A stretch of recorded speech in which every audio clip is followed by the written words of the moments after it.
estoy grabando. Bueno, la segunda parte. A ver si está grabando. Sí, está grabando. Segunda parte de la reunión de hoy. Ahí les pego un artículo que lo tenía por ahí, no está en la bibliografía, pero en poquitas hojas hace un recorrido, se llama ¿Qué es la geografía? Y hace un recorrido bastante interesante sobre algunos tópicos de los cuales estuvimos hablando. Especialmente hay una línea de tiempos que no agota el tema, pero que nos puede dar una mano para poder situarnos frente al proceso. Entonces tenemos la geografía de la antigüedad, Herodoto, Eratóstenes y Estrabón, que están en la red conceptual, Ptolomeo. Entonces, la parte de lo que es la geografía como arte es la antigüedad. Y terminaría con el inicio de la modernidad. Acá está Copérnico. Varenio es el creador o el productor de la separación de la geografía en geografía general y geografía particular. Para que se den una idea, cuando yo iba a primer año usaba el libro de Floreal Rossi de geografía, que se llamaba Geografía General y Especial de Asia y de África. Bueno, ese es el plan de Varenio. El plan de Varenio. O sea que se permaneció de Varenio de 1622 hasta 1980 sin cambios. Perdón, que me están asaltando por WhatsApp. La parte de la construcción de la ciencia es el periodo que va, ¿ven? Está Kant, Humboldt, Rita, Darwin, Vidal de la Blache.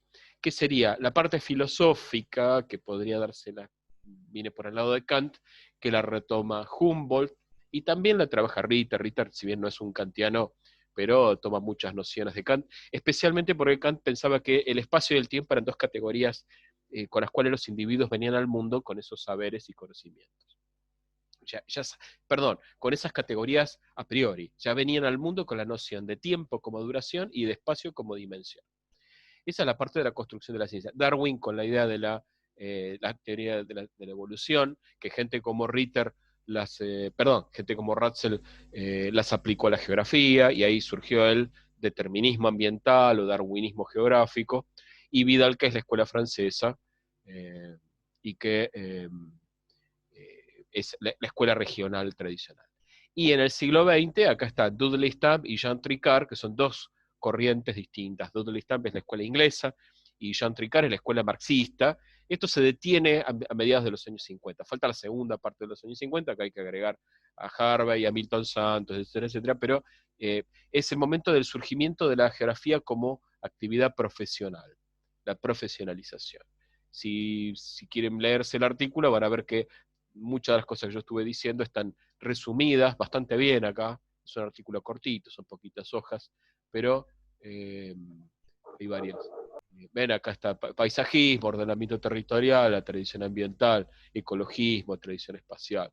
Si lo quieren recorrer, yo no voy a usar esto para tomarles qué dice el texto, pero si se quieren bajar este artículo, resume bastante unas cuantas cosas que estuvimos viendo. Acá está, mira, ¿ves? Acá hay otra.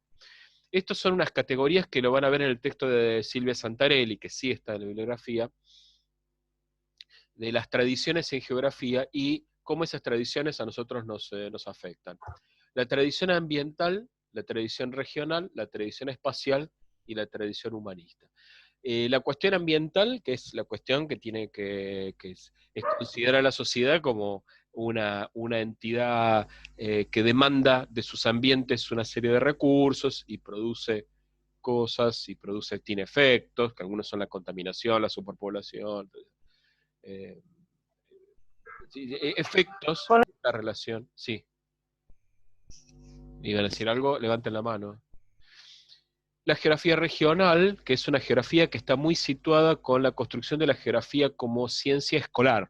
Es decir, una geografía que fue forjada en el siglo XIX para enseñar en las escuelas los confines del Estado, las riquezas nacionales, ¿no? Es la geografía de que te acuerdas de las provincias, las capitales, con quién limita tu país. Bueno, eso que es lo que hace que el ciudadano se entere de cómo está hecho su Estado y sobre todo en momentos en que en Europa lo que se forjaron son los Estados-nación, que no son cualquier tipo de Estado, sino son unidades estatales, pero que tienen una comunidad cultural que abarca ese mismo territorio estatal. Porque no siempre pasa esto, ¿eh? Ya vamos a ver más adelante, lo llevo de vuelta al PDF, voy a colapsar esta parte que no es la que me interesa ahora. Más adelante vamos a ver que están los conceptos. Disculpen que tengo un problema de arrastre. Ahí está. No está en esta, bueno, está en el avance, a ver si lo tengo por otro lado. Está el tema que en la siguiente unidad vamos a ver las relaciones entre estados y naciones, las definiciones, las características, y no es lo mismo el estado que la nación, si bien se utilizan ampliamente como sinónimos, lo mismo que límite internacional y frontera, son dos conceptos distintos. Bien. Durante la modernidad, o sea, digamos, desde el año 1300, 1400 en adelante, se fueron forjando unidades que se llamaron estados nacionales, especialmente en Europa, concretamente Alemania, Francia e Inglaterra. Estos tres países unieron un territorio con una unidad de lengua. Los franceses construyeron la lengua francesa. Digo que la construyeron porque tuvieron que elegir entre varias. Había una lucha lingüística y se quedaron con una. Los ingleses construyeron un idioma, mezclando el sajón con el normando, y construyeron la lengua inglesa, y Alemania, que consolidó su cultura en torno a la lengua alemana. Estas tres unidades, que son culturales y lingüísticas, formaron tres grandes troncos culturales y muchos países siguen una u otra tradición. Por ejemplo, los Países Bajos siguen la tradición germánica, porque el holandés es una lengua parecida al alemán. El, el Bélgica, el idioma oficial de Bélgica es el francés, pero a su vez dentro de Bélgica hay dos comunidades enfrentadas, uno son los balones y los flamencos, que están bastante peleados. De hecho, es un resultado de un proceso, los voy a silenciar para que no se nos meta, están peleados. Pero estas naciones que se consolidaron primero son las que primero salieron al mundo. Y ustedes me dirán, bueno, pero ¿y España y Portugal? Sí, sí, España y Portugal también son unidades nacionales. Lo que pasa es que la unidad nacional española es más complicada.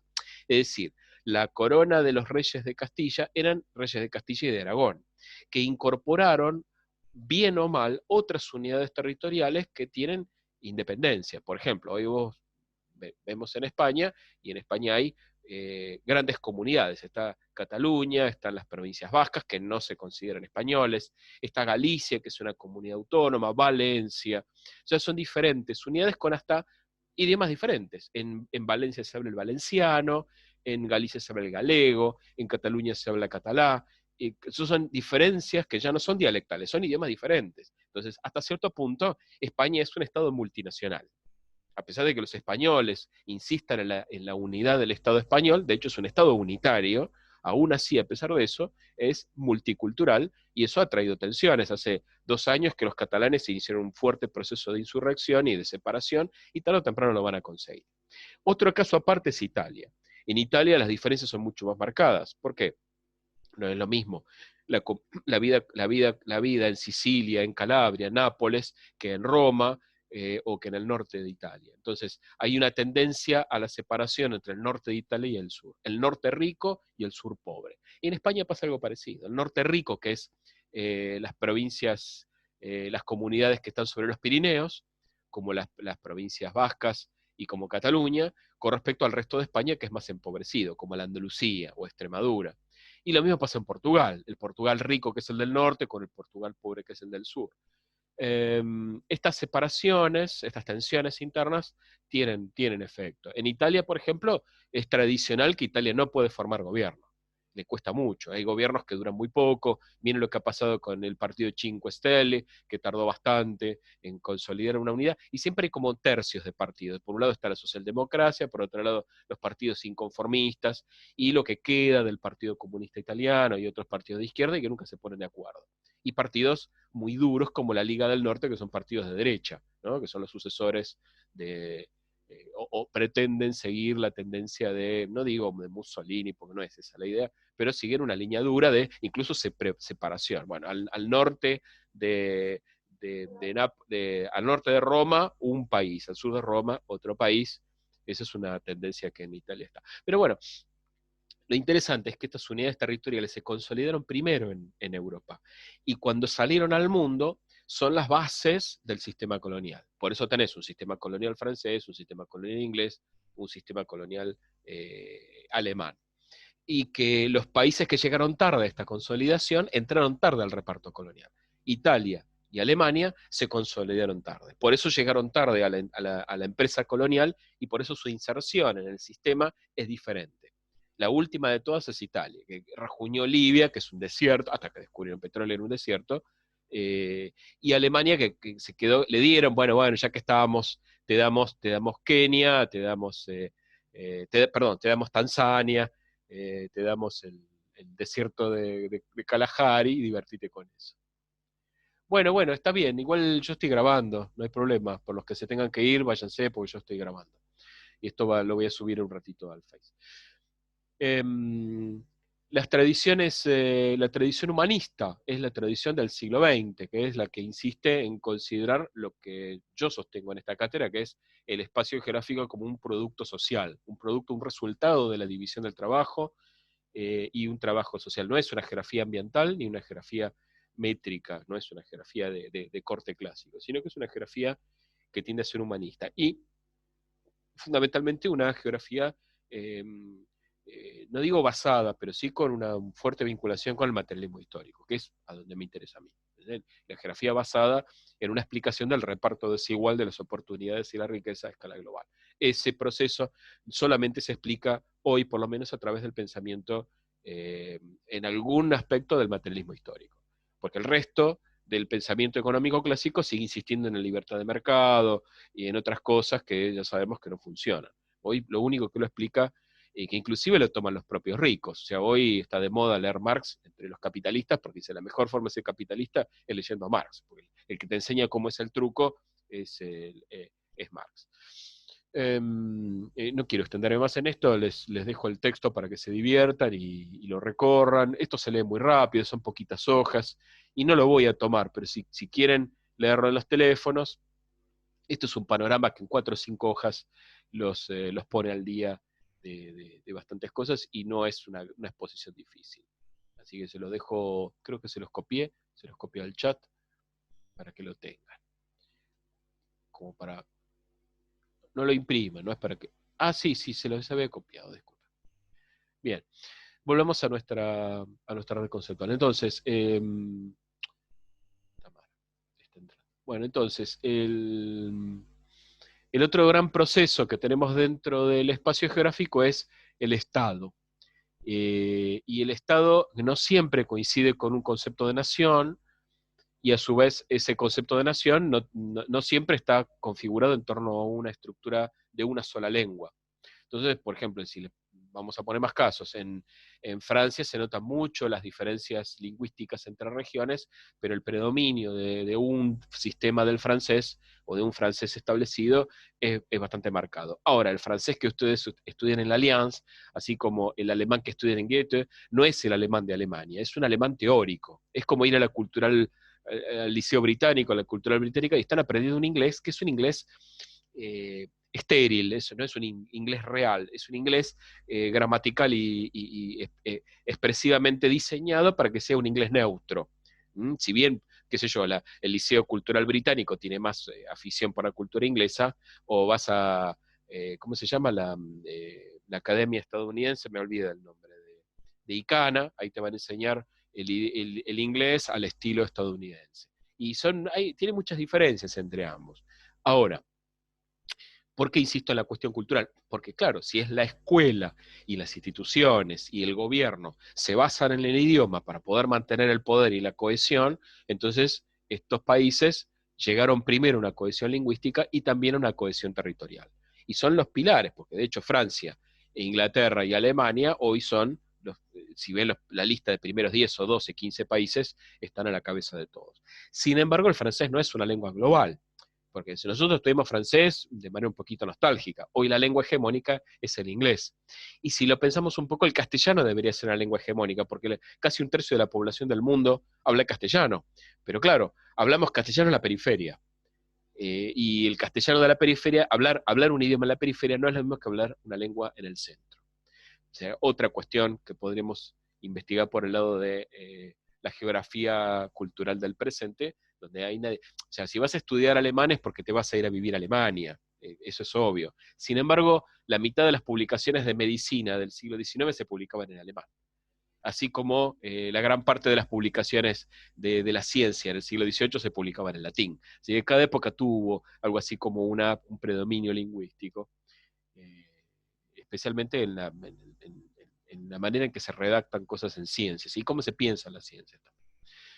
Bueno, el espacio, la relación del Estado es una relación siempre conflictiva, porque el Estado debe tener o tiene, por definición, un papel de regulación y control, de qué se puede y qué no se puede hacer.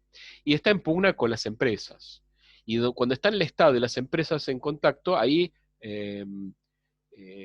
acá puse lo de la ética. Y bueno, el tema de la ganancia se consigue de cualquier forma. Entonces, si hay relaciones impuras entre funcionarios y empresarios, o sea, actos de corrupción, es porque a la hora de construir un barrio, por ejemplo, piensa en el caso de Nordelta. Nordelta es desde el punto de vista de planificación territorial, es un claro predominio de una empresa inmobiliaria que le impuso al Estado un patrón urbanístico que logró, por ejemplo, que se produjeran en Escobar y en Luján inundaciones históricas que nunca se habían producido, pues rompieron con el sistema de drenaje del Paraná, y eso provocó que muchas comunidades hoy estén con inundaciones que antes no estaban, que no existían. Nordelta es un caso de planificación territorial liderada por el mercado. Otro caso, si lo quieren, ustedes se dieron cuenta, ¿no? De cómo aumentaron las inundaciones en Luján. Vieron que hace cosa de 2 años, en 2017, creo que se inundó hasta los sótanos de la catedral. ¿Se acuerdan de eso? ¿Se acuerdan que hubo una inundación tremenda en Luján, que se llenó todo de agua, desbordó el río Luján como nunca lo había hecho? ¿Se acuerdan de Sí, sí, eso? sí. Sí, yo me acuerdo. Eso nunca había pasado, o no había pasado tanto. Sí había inundaciones en Luján, pero que se inunde la cripta debajo de la catedral no había pasado nunca. Em, Otra cuestión que también, que me estoy acordando ahora, es cuando Obras Sanitarias de la Nación en los años 80 tenía un sistema de bombas que chupaba agua de la napa, sobre todo en la zona de Lanús, Avellaneda, Rafael Calzada, eh, eh, también para el lado de Banfield. Hacían pozos y tomaban agua de la napa. Cuando se privatizó Obras Sanitarias de la Nación en 1991, Aguas Argentinas dejó de gastar en ese sistema de bombeo. Consecuencia, las napas subieron y se empezaron a inundar los sótanos de muchos negocios y de casas de la zona. Que de repente empezó a aparecer agua en barrios que estaban sobre el valle aluvial del Riachuelo, y empezó a subir agua y a meterse agua dentro de las casas. ¿Por qué? Porque Obras Sanitarias bombeaba agua a propósito para mantener la napa baja. Esa era una intervención de una empresa estatal. La empresa privada lo vio como un gasto, dejó de hacerlo e hizo caso omiso de los estudios de impacto ambiental. Dije, no, si dejas de sacar agua va a haber problemas. Ah, bueno, eso lo veremos más tarde, o directamente lo ignoraron. Dejaron de gastar plata. Y sí, pero no podemos gastar tanto dinero en electrobombas porque esa plata altera nuestra ganancia, altera nuestra rentabilidad. Y así fue. Así fue. Además de desguazar la empresa Obras Sanitarias, genera un efecto ambiental negativo que hoy por hoy se siente muy fuertemente en el sur del conurbano. Y se sigue sintiendo porque no sé si han vuelto a hacer ese proceso de secado de napas, pero durante mucho tiempo generó problemas. También podemos decir, por ejemplo, del cinturón ecológico, de las autopistas, de las obras de soterramiento. Bueno, cuando se mete o vas a, por ejemplo, a Ramos Mejía y ves una enorme cantidad de edificios que generan problemas en las cañerías, porque las cañerías no se han actualizado. Entonces, de repente tenés 25 torres y el sistema de agua y de desagües pluviales y de aguas negras es el mismo. Entonces los vecinos que tienen casas comunes, tienen chalecitos, se quejan de que les revientan las cloacas y que las calles se inundan. ¿Por qué? Porque de repente construyeron torres. Entonces salen a decir, déjense de embromar, basta de torres en Ramos Mejía, y de las empresas le dicen, bueno, pero mucha gente vive de esto. Hay gente que construye, que trabaja, esto genera mercados, vos podés poner negocios. Bueno, pero altera rotundamente el estilo de vida de Ramos Mejía, que es un estilo de casitas, chalecitos, que fueron desapareciendo, y cuando se fueron reconfigurando ese territorio, se fue reconfigurando, empezaron a aparecer un montón de edificios, especialmente de la mano. Fíjense que en Ramos está de la mano que da para la General Paz. Esa es la mano más edificada. Si ves, si un día vas por Avenida de Mayo, vas a ver que hay una mano que está más edificada que la otra. Desconozco las razones, yo la verdad no lo sé. Pero para mí me parece que son los departamentos más asoleados, porque los que están del lado de la comisaría es como que son más oscuros. El sol les viene del lado trasero, entre comillas. Y que la parte buena de Avenida de Mayo es donde está la que está enfrente de la brigada, y esa se ve que, por eso hay tantos edificios de construcción. Y además hay un montón de negocios típicos de edificios. Hay de comidas rápidas, hay locales de marca, que tradicionalmente no estaban. Pero bueno, la concentración de población hizo que también cambiara la cultura y la idiosincrasia de la zona. El tema de la ética es un tema siempre en el candelero, porque la ética pública y la ética privada no siempre se llevan del camino. Hay mucha gente que trabaja sobre la ética de la modernidad y de la posmodernidad. Uno de ellos es Zygmunt Bauman. Habla de la ética posmoderna y de cómo la ética se estira, ¿no?, en función de las necesidades del momento. Ya no hay una ética para todos, sino que es como que si hubiera una ética para blancos y otra para negros, una ética para ricos y una ética para pobres. Ese poder monolítico de lo ético es sometido a un proceso de licuación y que cambia según las circunstancias. Entonces, por ejemplo, para poner un caso, Estados Unidos es el pilar de las libertades y qué sé yo, pero está la ley patriota, que permite detener gente sin fórmula de juicio y permite internar gente en Guantánamo, que es un esclave estadounidense en Cuba. Y bueno, el estado de excepción generado por la ley patriótica permite hacer esas cosas. O por ejemplo, hay periodistas que han ido a prisión por no revelar sus fuentes. Pero ¿cómo? Si ellos son los padrinos tradicionales de la Asociación Interamericana de Prensa y todo eso. Sin embargo, ha habido periodistas que han ido a prisión porque les dijeron, ¿y su fuente cuál es? No las quiso revelar y fueron a prisión. Entonces, esa ética periodística es relativa. Con lo cual, de repente tenés que, cuando salió la ley de medios, estaban protestando porque se atentaba contra la libertad de expresión, o sea, desarmar el monopolio, y una vez que la ley se desactivó, ya no se metió más la Asociación Interamericana de Prensa, no hubo más, ya no tuvieron nada que hacer. Ahora hay 2, 3 medios de comunicación, las noticias son todas las mismas, estamos peor que antes, y sin embargo, ya no, la ética global no nos registra como un lugar donde se atente la libertad de expresión. Ahora, si querés verse en 5N, le tenés que buscar porque cada tanto se corta la señal, o hay muchos lugares, en muchas provincias ni siquiera llega, porque las provincias donde el monopolio lo tiene el Grupo Clarín, C5N no llega, tampoco llega Radio Continental, no llega Radio 10, o la cortan, o la interceptan, o le ponen. Y esos que son atentados a la libertad de expresión no se toman en cuenta. En fin. Y a escala supraglobal, supralocal y supraestatal están los organismos multinacionales.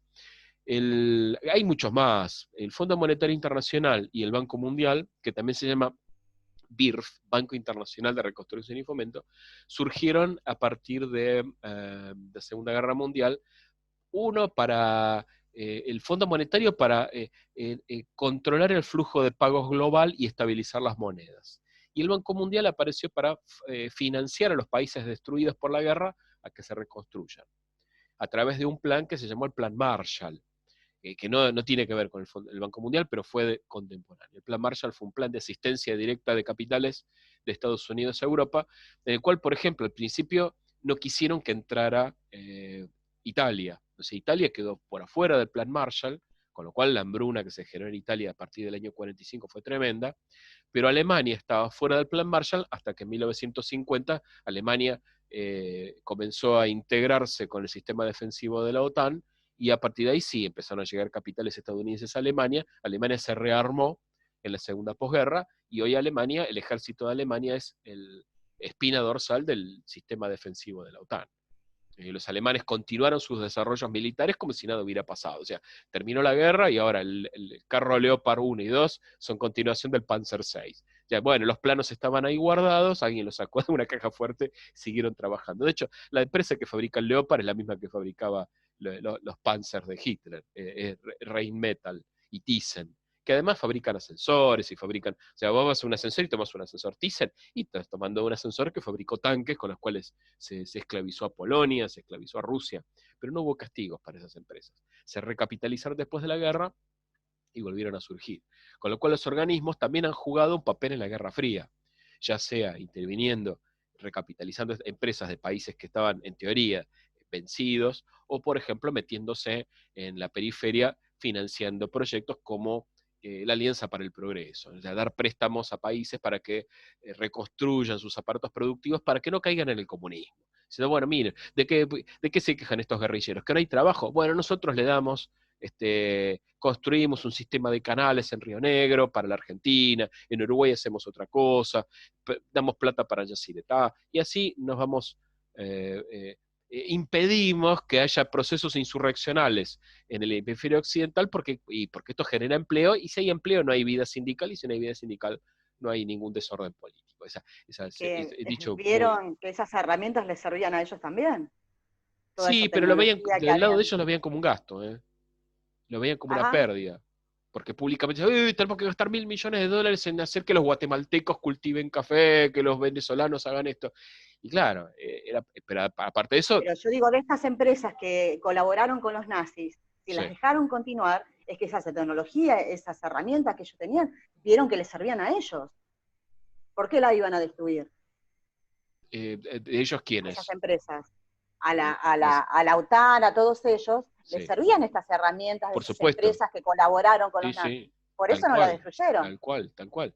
O sea, les decía, las desmantelaron con la caída de Alemania, pero después las rearmaron otra vez. Lo mismo pasa en Japón. O sea, Mitsubishi hacía aviones con los cuales hundieron los acorazados en Pearl Harbor, y hoy Mitsubishi es un pulpo de la industria en general, no solamente fabrica automóviles, fabrica barcos Mitsubishi, fabrica todo. Entonces, como Japón se planteó como parte del escudo defensivo de Estados Unidos en el Pacífico para contener a China y a Rusia, entonces las fuerzas de autodefensa de Japón están sostenidas por Estados Unidos, que invariablemente le dan siempre aviones de segunda clase, se le mandan, los someten a relaciones de contratos parásitos para venderles aviones que están, no digo obsoletos, pero bueno, es como que no nos dejan, al mismo tiempo los tienen un poco como de hijos, ¿no? Por ejemplo, Japón usó durante mucho tiempo aviones yanquis que se sabía que los aviones no eran buenos, pero Japón tenía cualquier cantidad. Como Japón tenía mucha plata, los compraba barato, y Estados Unidos tenía ahí una fuerza defensiva en el sudeste asiático. Lo mismo pasa con Australia y Nueva Zelanda, que son aliados por vía de los ingleses, pero también son parte del sistema. Entonces, en torno al bloque soviético después de la guerra, se formó por un lado el cinturón de los países no alineados, por otro lado el bloque Unión Soviética-China, y rodeando eso un cerco. ¿De quiénes? Y todos los derrotados del eje que pasaron a ser aliados de Estados Unidos. Y en esto el Banco Mundial, el Fondo Monetario tuvieron mucho que ver. Por un lado, para regular el flujo financiero a esa escala global. ¿Por qué? Porque el sistema soviético se abrió del Fondo Monetario. Es más, el Fondo Monetario nunca entró a Rusia hasta que cayó la Unión Soviética. Ya creo que con Gorbachev entró el Banco Mundial a Rusia. Eso fue para 1992, 93.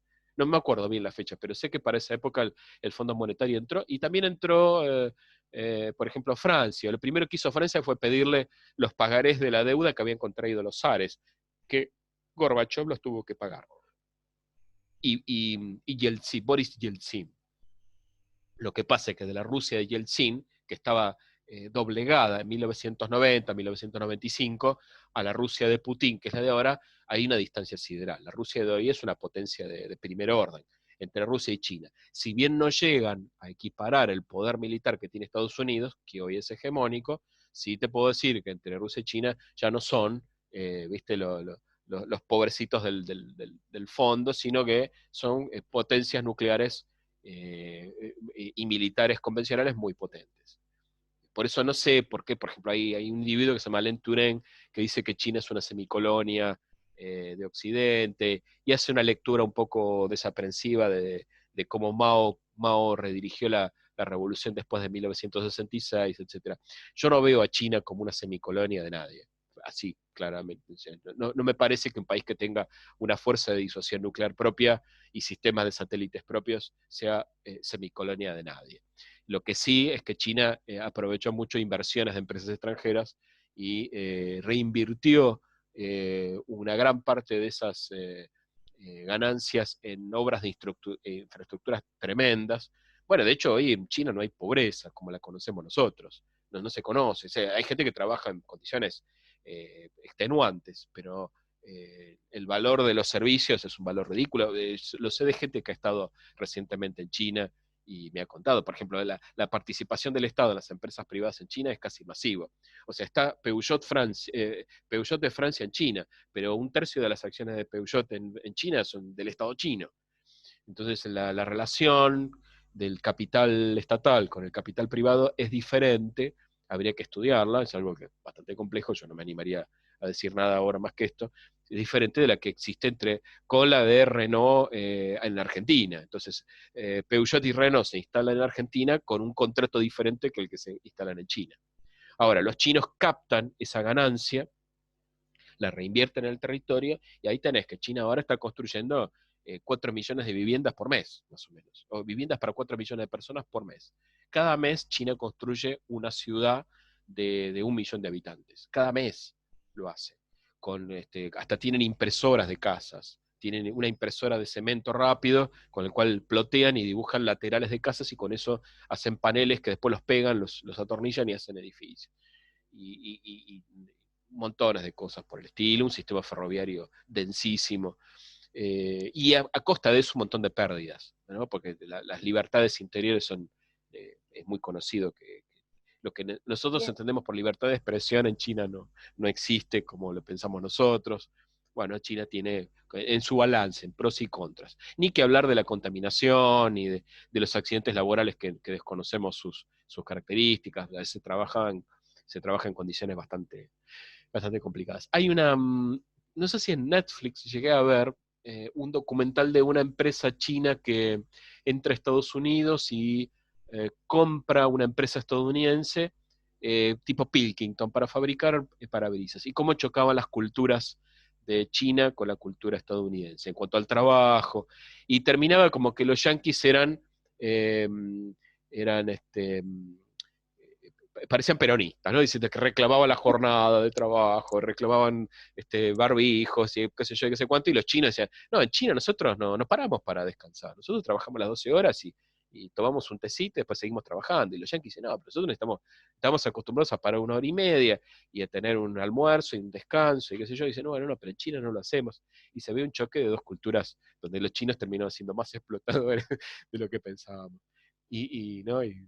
Tendríamos que buscar, voy a ver si me pongo a buscar ese documental porque es reciente. Yo creo que lo vi en Netflix, pero si no, y si lo encuentro en YouTube, se lo subo. Para ver cómo digamos, son discordantes en muchos aspectos la cultura asiática, la cultura china, y no sé nada de la camboyana ni de la vietnamita, que deben ser mundos aparte, con respecto a cómo en Occidente vemos la idea de la ética, de la responsabilidad colectiva. Son mundos muy diferentes. Hoy opinar sobre Asia implica que hay que leer mucho para poder entender algunas cosas, porque son no solamente complejas, sino de una velocidad de cambio asombrosa. Yo estuve viendo hace no mucho tiempo un banco de fomento asiático que lideran Japón y China y maneja presupuestos fastuosos. Es como que nuestro banco de intercambio, el banco estaba hablando del BID, del Banco de Intercambio, se me escapó el nombre, pero tenemos nosotros un banco de fomento latinoamericano. Y somos la caja chica comparado. Entonces, como que entre China y Japón manejan un presupuesto de, no sé, 200.000 millones de dólares para ayudar a los campesinos en Camboya, en Laos, en donde sea, a comprar maquinaria, a técnicas de cultivo. O sea, su propio proceso de reinversión de capital. Y supuesto, un mercado interno que está prácticamente sin tocar, porque en China hay 1.500 millones de personas y solamente van vendiendo 100 millones de celulares, con lo cual les queda para vender 500 millones de celulares más, y televisores, y ropa, y montones de cosas que también están introduciendo cambios muy fuertes en la sociedad china, especialmente el surgimiento de una nueva burguesía, que no es ni privada ni pública, una nueva clase media china, de gente que además no es fácil estudiar, bueno, no todo el mundo puede estudiar.